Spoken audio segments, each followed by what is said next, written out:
You see this? You see all this trash? Look.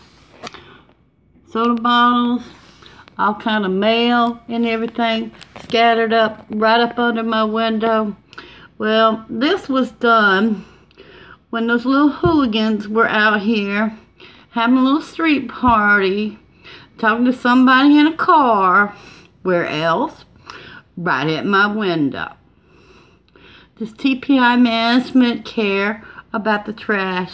You see this trash? This is done all day, every day.